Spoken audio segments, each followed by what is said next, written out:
మన అందరికీ తెలిసిందే రోజే.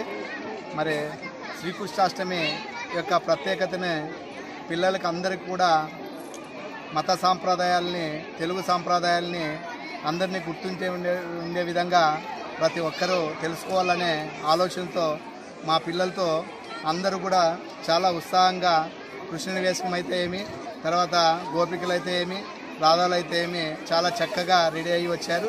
మరి అందరికీ కూడా పిల్లలకి ఈ శ్రీకృష్ణాష్టమి యొక్క ప్రత్యేకత తెలుసాలనే ఆలోచనతో అన్ని మతాలకు సంబంధించిన, అన్ని కులాలకు సంబంధించిన అన్ని కూడా సాంప్రదాయాలు, విలువలు, తెలుగు సాంప్రదాయాలు తెలుసాలనే ఒక ఆలోచనతో ఒక వినూత్నంగా మన పాఠశాలలో కూడా శ్రీకృష్ణాష్టమి వేడుకలు జరిపాం.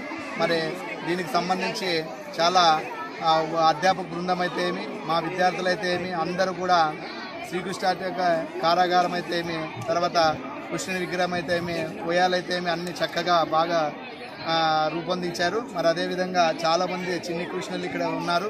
మరి అదేవిధంగా గోపిలు కూడా చాలామంది మంచిగా రెడీ అయ్యి వచ్చారు. మరి అందరూ కూడా వీళ్ళకి సాంప్రదాయాలు తెలచాలనే ఆలోచనతో ఈ శ్రీకృష్ణాష్టమి వేడుకలకి జరపడం జరిగింది. మరి ఇంత ఘన విజయంగా జరపడానికి మరి అందరూ కూడా అధ్యాపక బృందము, పిల్లలందరూ కూడా కష్టపడడం వల్లే ఇంత ఘనంగా డెకరేషన్ చేసి వేడుకలు జరుపుకుంటున్నాం.